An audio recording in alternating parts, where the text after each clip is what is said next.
My brother, Leo, was a collector of dreams. Our childhood was a landscape of his grand, brilliant ideas, each one more dazzling than the last. He was going to be an astronaut, an inventor, a filmmaker.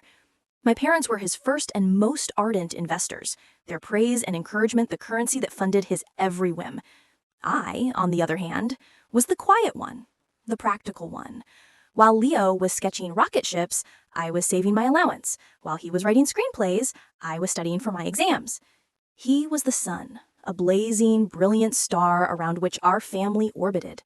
I was a small, quiet planet, dutifully keeping to my own path, largely unnoticed.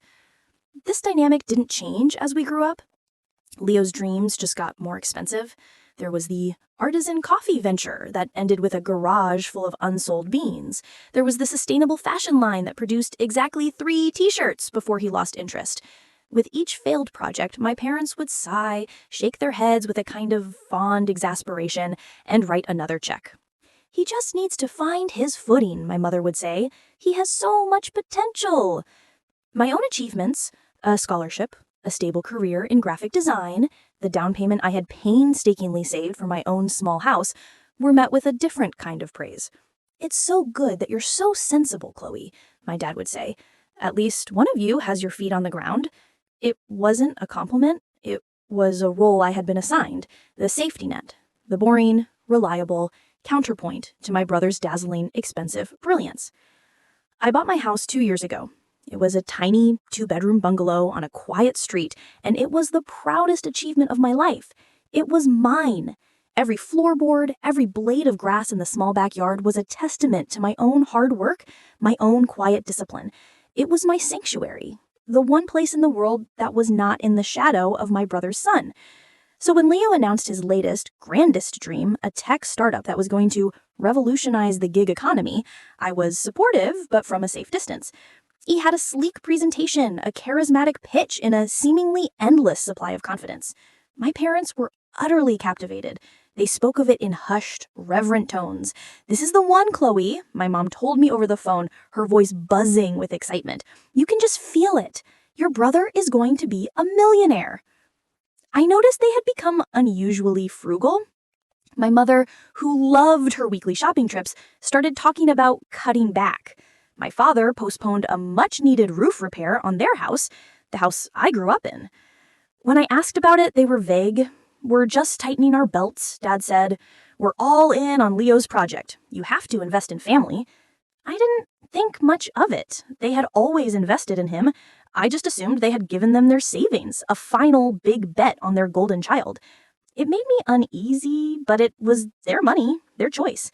I was busy with my own life, my own mortgage, my own quiet, sensible world. The first tremor of the earthquake that would shatter my world came in a plain white envelope, tucked between a pizza flyer and a credit card offer. I had stopped by my parents' house to drop off some groceries. My mom had a cold, and she'd asked me to check the mail for her. I was flipping through the stack on their kitchen table when I saw the return address, Sterling Financial Corp.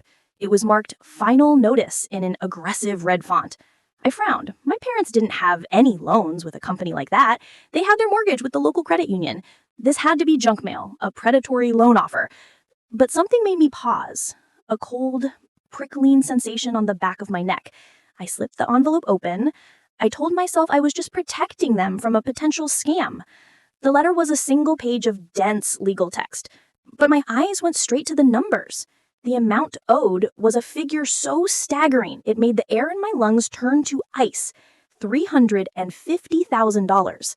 The borrower was listed as Leo Vance, LLC, but the co-signers were my parents, Helen and Robert Vance. And then the final brutal sentence, the one that made the world dissolve into a roaring black and white static, "Pursuant to the terms of your agreement, the property located at 124 Oak Street, which was provided as collateral for this business loan, has now entered pre-foreclosure proceedings." 124 Oak Street, the house I grew up in, the home my father had inherited from his parents, a place that held the entire history of our family in its walls. They hadn't just given him their savings, they had bet their home. They had taken the foundation of our entire lives and pushed it onto the table for my brother's latest, grandest gamble. And he had lost. I sank into a kitchen chair, the letter trembling in my hand. The quiet, predictable world that I'd known was a lie. My sensible, frugal parents had made a reckless, catastrophic decision. And my brother, the golden child, had not just failed, he had taken a torch to our family's entire world and burned it to the ground. I looked around the familiar kitchen, at the chipped mugs and the crayon drawing of mine that I still taped to the refrigerator, and all I could see was a crime scene. The scene of a theft so profound that it had stolen not just a house, but a lifetime of memories, a future of security. And the silence in the house was no longer the quiet of a peaceful afternoon. It was the silence of ruin. The bank wasn't just coming for a house, they were coming for my entire past.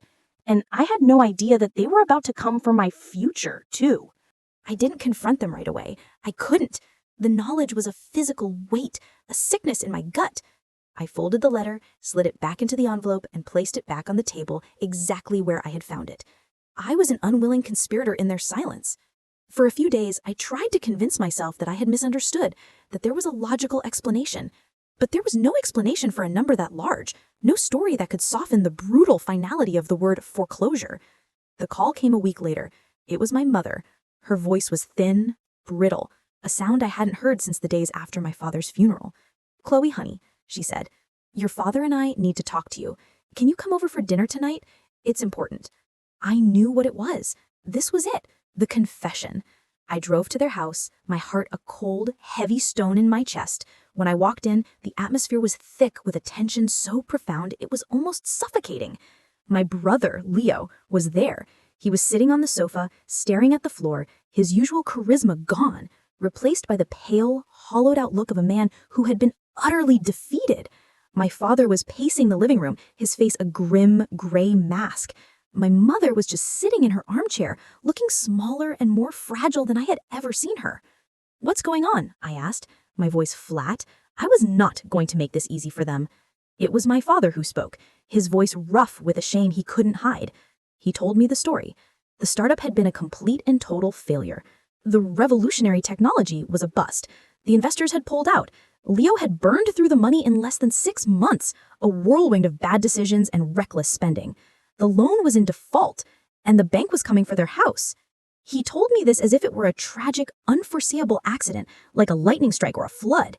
He didn't use the words, "we made a mistake." He spoke of it as something that had happened to them, not something they had chosen. And as he spoke, my brother, my brilliant, golden brother, just sat there, silent, a pathetic monument to his own failure. He didn't apologize. He didn't even look at me. I listened, my own anger a quiet, simmering thing. When my father was finished, the room was silent. They were all looking at me. They were waiting. But they weren't waiting for my sympathy. They were waiting for something else. "We have a solution," my mother said, her voice barely a whisper. "A way to fix this."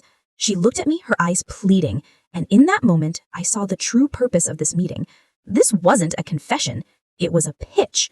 "Your house," my father said, the words blunt, stripped of all preamble. "It's appreciated in value since you bought it. You have a good amount of equity. If you sell it, you could clear enough to pay off the loan. It would be enough to save this house." I stared at him, my mind refusing to process the words. Sell my house? My home, the one thing in my life that is truly mine, the thing I had worked for, sacrificed for. They wanted me to sell it to pay for my brother's failure. "You can't be serious," I whispered, a hysterical laugh bubbling up in my throat. "Chloe, please," my mother begged, tears welling in her eyes. "This is our home, your father's home. It's been in the family for generations. We can't lose it. You can always buy another house." "And what about Leo?" I asked, my voice shaking with a rage I could no longer control. I turned to my brother, who was still staring at the floor. "Is he selling his fancy car, his designer clothes? Is he getting a job, a real job, to help pay for the mess he made?" "Don't you talk to your brother like that," my father snapped, his voice sharp. "He's been through enough. He's lost his dream." "His dream?" I shouted, finally on my feet. "His dream is a $300,000 nightmare that is about to cost you your home. And you want me to pay for it? You want me to sell my future to bail out his?" "It's not about him," my mother sobbed. "It's about family. It's about helping each other. We've always helped you." "Helped me?" I asked, the words dripping with a bitterness I didn't know I possessed. When did you ever help me? You helped him. You paid for his business ideas, his apartments, his life. I did it on my own. I saved, I worked, I sacrificed. And now that I have one thing to show for it, you want me to hand it over to him to clean up his mess again? You're being selfish, my father said, his voice cold. This is what you do for family. You make sacrifices. And in that moment, I saw the truth with a brutal, devastating clarity. I was not their daughter in the same way Leo was their son. I was a utility. I was their sensible, responsible backup plan. My success was not a source of pride for them. It was a resource. They hadn't been celebrating my achievements. They had been assessing my assets. My little house, my sanctuary, was, in their eyes, just an insurance policy for their golden child. No, I said, my voice quiet now, the anger replaced by a strange, hollow calm. I will not sell my house. This is not my debt. This is not my mess. I looked at my brother, who finally looked up at me, his eyes full of a sullen, entitled resentment. There was no apology there, no shame, only the quiet, petulant anger of a king whose loyal subject had just refused to pay their taxes. I can't believe you, my mother whispered, her face a mask of wounded disbelief. After everything we've done for you. The answer is no, I said again. I picked up my purse. I'm sorry about your house. I truly am. But you didn't lose it to the bank. You lost it the moment you decided that his dreams were worth more than my reality. I walked out of that house, the house I had grown up in, and I knew that I was not just walking away from a financial problem. I was walking away from a family that had never truly seen me as one of their own. The line had been drawn not by me, but by them, a long time ago, and I had finally, devastatingly, been shown which side I was on. The weeks that followed were a cold war of silence and emotional blackmail. My parents didn't call to scream or argue. Their weapon was a heavy, suffocating silence. My calls went to voicemail. My texts were left unread. They were shunning me, treating me not as a daughter who had made a difficult choice, but as a traitor who had committed an unforgivable act of treason. The only communication I had was with my brother, and it was not communication. It was a campaign of harassment. He would send me long, rambling text messages in the middle of the night. They were a bizarre, toxic cocktail of wounded pride, self-pity, and outright rage. He called me selfish, cold, a heartless snake who had hoarded my success while he was out trying to build something. He never once took responsibility for his own failure. In his narrative, the collapse of his company and the impending loss of our family home were all my fault. My refusal to sell my house was not a consequence of his actions, it was the cause of them. Then the campaign escalated. He began to weaponize our extended family against me. He called our aunts, our uncles, our cousins, and he fed them a carefully curated, heartbreaking story. He was the brilliant, well-intentioned son whose dream had been shattered by a cruel economy. Our parents were on the verge of homelessness, and I, his cold, wealthy sister, was sitting on a pile of money, refusing to help. The calls started coming in. My kindly aunt, my jovial uncle, their voices were now laced with a cold, disappointed judgment. Chloe, I'm so disappointed in you. Family is supposed to be there for each other. It's just a house. You can always get another one. They had all bought into his story. I was the villain, the dragon hoarding a treasure that could save the kingdom. When I tried to explain my side, to tell them about his history of failed ventures, about the recklessness of my parents' decision, their ears were closed. The story of the selfish sister was just so much simpler, so much more compelling than the messy, complicated truth. I was an outcast, excommunicated from my own family by a lie. The loneliness was a physical ache, but in that isolation, a new, unfamiliar feeling began to grow. A cold, hard anger. I had spent my entire life being the sensible one, the quiet, accommodating daughter who never made waves. That woman was gone. She had died in my parents' living room. In her place was a woman who was done playing the part they had assigned her. I decided to fight back, not with arguments or emotional appeals, but with the one language my family seemed to understand: money. I hired a lawyer and a forensic accountant. I told them the whole story. I wanted to know everything. I wanted to see the full, unvarnished truth of the last 30 years of my family's financial history. What the accountant found was worse than I could have ever imagined. It wasn't just the startup loan. It was a lifetime of secret bailouts. My parents had been funding my brother's life for years, a steady, clandestine flow of money that had been hidden from me. They had co-signed his car loans. They had paid off his credit card debts. They had been secretly paying half the rent on his expensive city apartment. My father's retirement account, which I had always assumed was a healthy, comfortable sum, had been almost completely drained to fund Leo's potential. The most devastating discovery was about my own life.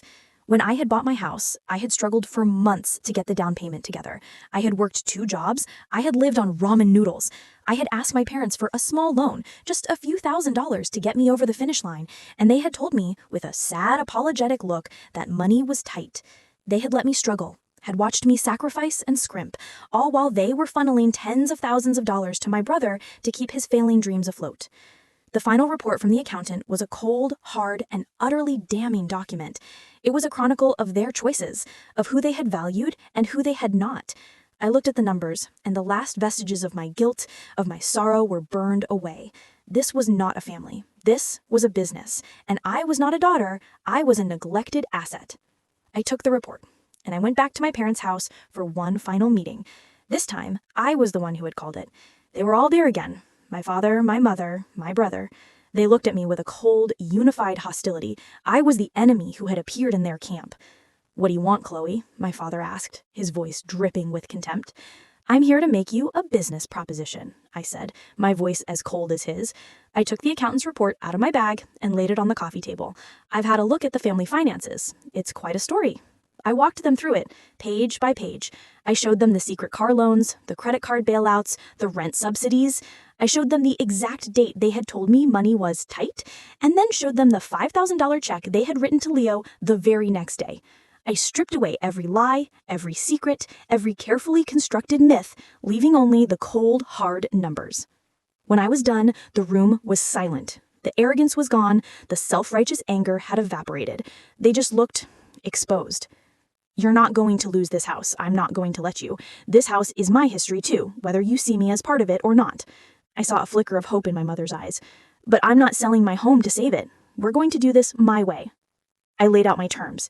It was not a negotiation. It was a verdict. I would take out a home equity loan on my own house, a loan I could afford. I would use that money to pay off the bank, to save their home from foreclosure, but the house would no longer be theirs. The deed would be transferred into my name. They could live in it rent-free for the rest of their lives, but it would be mine. It was not a gift. It was a purchase. I was buying back my own family home, the home that should have been half mine anyway. And as for my brother, the golden child, the black hole of my family's finances, he would pay me back. Every single dollar of the $350,000. We would draw up a legally binding contract. He would get a job, a real one, and a portion of his salary would be garnished every month for as long as it took. "This is insane," Leo stammered, his face pale. "I can't afford that." "That is no longer my problem. You built this dream. Now you get to pay for it. And if you refuse, this report," I tapped the thick document on the table, "goes to every single member of our extended family, and I will personally sue you for the emotional and financial distress you have caused." They had no choice. They were trapped. I had taken their own toxic dynamic, their secrecy, their financial manipulations, and I had turned it into a cage for them. It's been a year. My parents still live in their house, my house. Our relationship is a quiet, formal thing, a landscape of unspoken truths and necessary transactions. My brother is working as a bartender. Every month, a check arrives in my bank account, a small, bitter reminder of the price of his dreams. I still have my own home, my sanctuary. It is safe. It is mine. They thought I was the safety net, but a safety net is designed to catch you when you fall. I am not a net. I am a foundation, and I have learned that the only person you can truly build your life on is yourself. The sun in my family may have burned out, but I have found that a quiet, steady planet can generate a surprising amount of her own light.